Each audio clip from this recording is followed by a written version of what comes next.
안녕하십니까. 이제 랩뷰를 시작하시거나 랩뷰를 사용하고 있는데 좀 더 체계적으로 배우고자 하시는 분들께 조금이나마 도움을 드리기 위해서 정기적으로 랩뷰 관련된 동영상 강좌를 업로드하고 있는 랩뷰 마스터 유튜브 채널입니다. 이번 시간에는 랩뷰에서 제공하고 있는 구조 카테고리 함수들 중에서 이벤트 구조를 사용하는 방법에 대해서 살펴보도록 하겠습니다. 우선 강의를 시작하기 전에 구독과 좋아요 그리고 알람 설정을 해주시면 영상을 제작하는 데 큰 힘이 되겠습니다. 그리고 관련된 실습 코드는 네이버 카페를 통해서 업로드하고 있으니 소스 코드가 필요하신 분들은 네이버 카페를 참고하시면 좋을 것 같습니다. 구독자분 중에 한 분께서 이제 이벤트 구조 운영과 관련돼서 질문을 하신 게 있는데요. 어떤 질문을 하셨냐면, 제가 보통 화일 루프를 운영할 때는 CPU의 부담을 줄여주기 위해서 화일 루프 안에는 기다림 함수를 사용하시는 것을 추천드린다고 항상 말씀드렸습니다.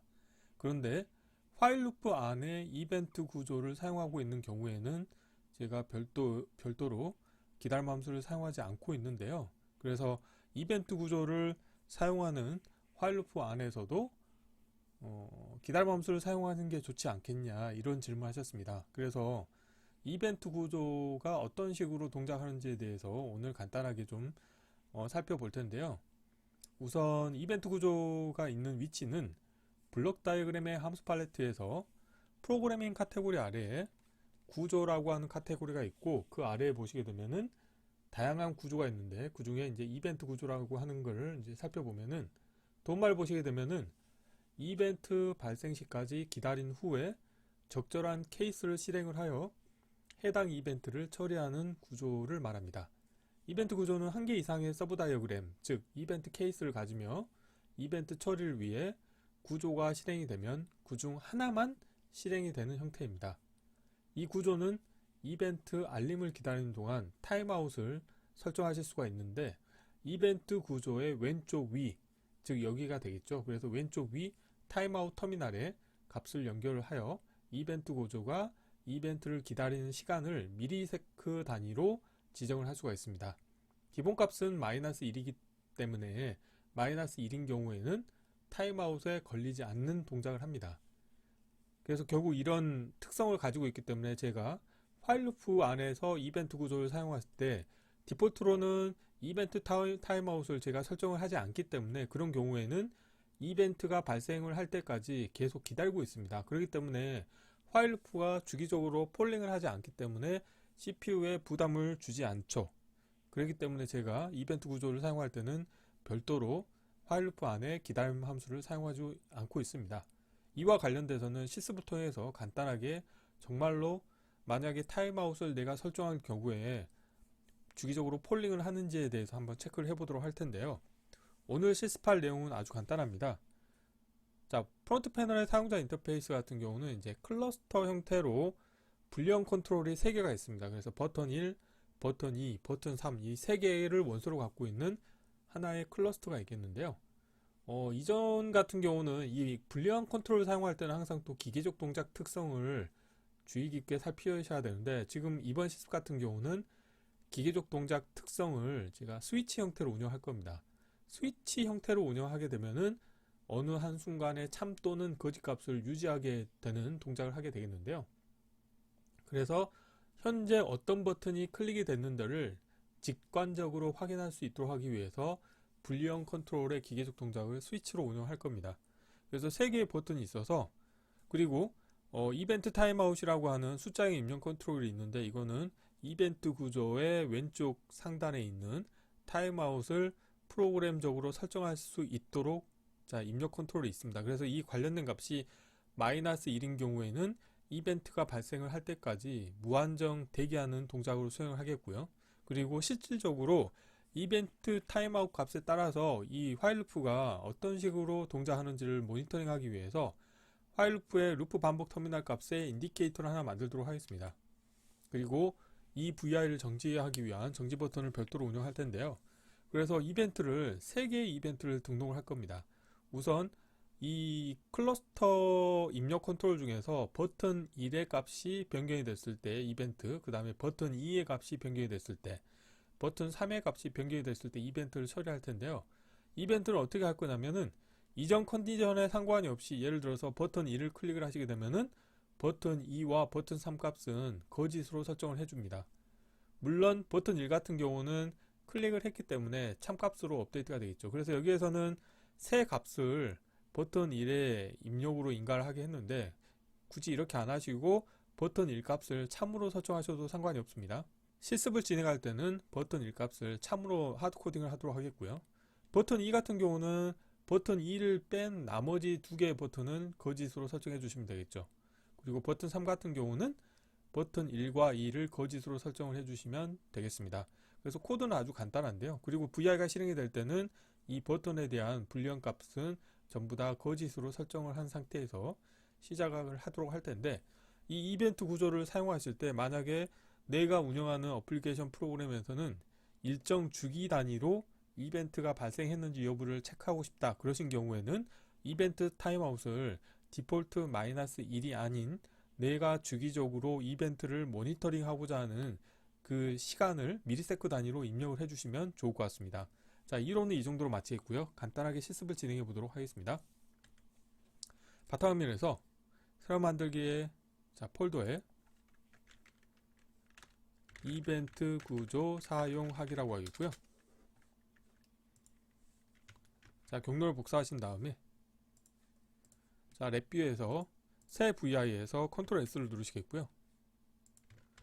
자, 경로를 붙여 넣으시고 테스트할 VI 이름도 동일하게 하겠습니다. 우선 프론트 패널을 간단하게 꾸며보도록 하겠습니다. 자, 프론트 패널은 첫 번째로는 실버에서 데이터 컨테이너에서 클러스터를 하나 가져오도록 하겠습니다. 사이즈를 좀 키우겠고요. 그리고 불리언 카테고리에서 빈 버튼을 하나 가져오시겠고요. 여기에서 마우스 오른쪽 클릭하신 다음에 프로퍼티에서 라벨은 보이지 않게 하겠고, 버튼 1이라고 하겠고요. 오프 텍스트도 버튼 1이라고 하겠습니다. 그리고 마우스 오른쪽 클릭하신 다음에 기계적 동작에 대해서 저는 스위치로 운영하도록 하겠습니다. 이렇게 하신 다음에 관련된 버튼을 두 개를 복사를 하시겠고요. 세 개를 선택하신 다음에 왼쪽 경계, 그 다음에 수직 중심 맞춰 주시겠고, 가운데 같은 경우는 이제 버튼 2라고 하시면 되겠죠. 그리고 가장 아래쪽은 버튼 3이라고 라벨 및 오프 텍스트를 변경을 하도록 하겠습니다. 이렇게 버튼 3개를 만드셨으면 이거를 클러스터에 넣어 주시겠고요.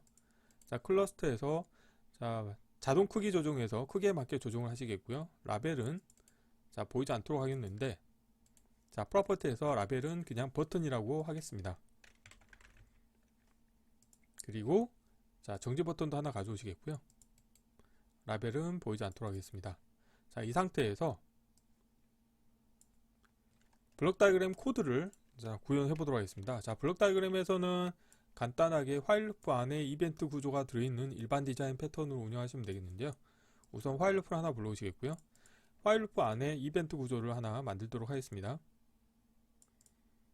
그리고 이벤트 케이스를 추가하신 다음에 정지 버튼의 값이 변경이 됐을 때 이벤트를 처리하도록 하겠습니다. 그래서 관련된 케이스에 정지 버튼 값을 넣어 주시겠고요. 새 값을 화일 루프의 정지 조건에 연결시켜 주도록 하겠습니다.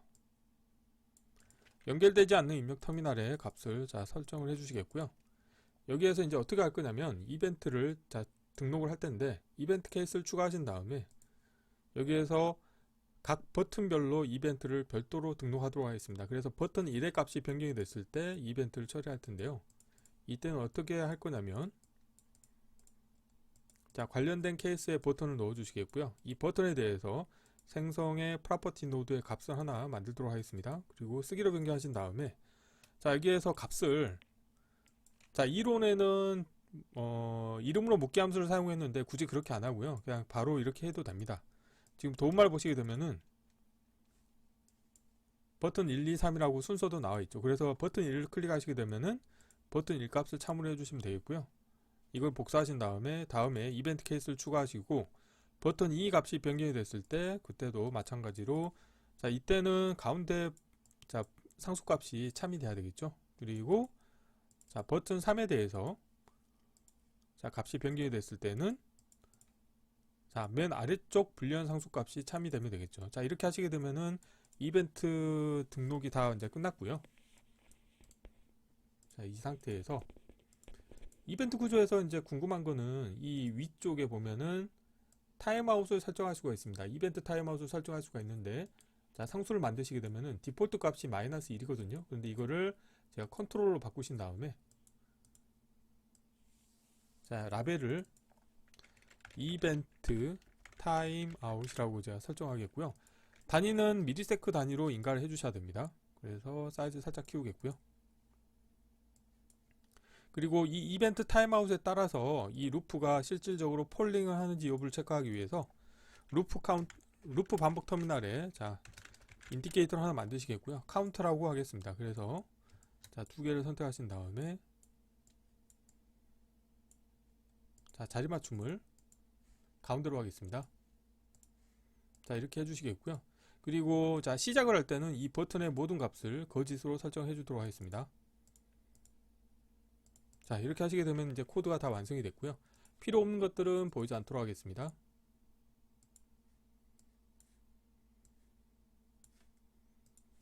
자, 실행을 해보시게 되면은 디폴트로는 이벤트 타임 값이 -1이기 때문에 이런 경우에는 이벤트가 발생하기 전까지는 이 화일 루프가 폴링을 하지 않고 대기를 하고 있습니다. 그래서 예를 들어서 이벤트를 발생시키게 되면은 카운트 값이 1 증가되는 거죠. 그리고 자, 버튼 1을 클릭을 했기 때문에 버튼 1 값만 참이 되고 나머지는 거짓이 되겠죠. 버튼 2를 클릭하시게 되면은 버튼 2만 참이 되고, 그 다음에 자, 루프 카운트 값이 1이 또 증가가 됐죠. 3을 누르면 증가가 됩니다. 자, 이 상태에서 예를 들어서 이벤트 타임아웃 값을 제가 자, 500으로 하겠습니다. 그러면 500ms 주기로 폴링을 하겠다는 의미가 되겠습니다. 이 상태에서 한번 이벤트를 발생시켜 주시게 되면은 그 다음부터는 자, 500ms 주기로 계속 폴링을 하면서 이벤트 발생 여부를 체크하는 거죠. 뭐 예를 들어서 더 빠르게 해볼까요? 뭐 100ms로 하겠습니다. 그러면은 더 빨리 카운트 값이 증가가 되는 것을 확인하실 수가 있습니다. 그래서 보통은 디폴트 값을 제가 -1로 운영을 하기 때문에 -1인 경우에는 이벤트가 발생하기 전까지는 대기를 하고 있기 때문에 이 화일 루프에 기다림 함수를 사용하지 않더라도 CPU의 부담을 줄여주지 않습니다. 그래서 이번 시간에는 간단하게 랩뷰에서 제공하고 있는 이벤트 구조를 사용하는 방법, 그리고 이벤트 구조에서 이벤트 타임아웃을 설정하는 방법에 대해서 살펴보았습니다. 이번 강좌는 이상으로 마치겠습니다. 감사합니다.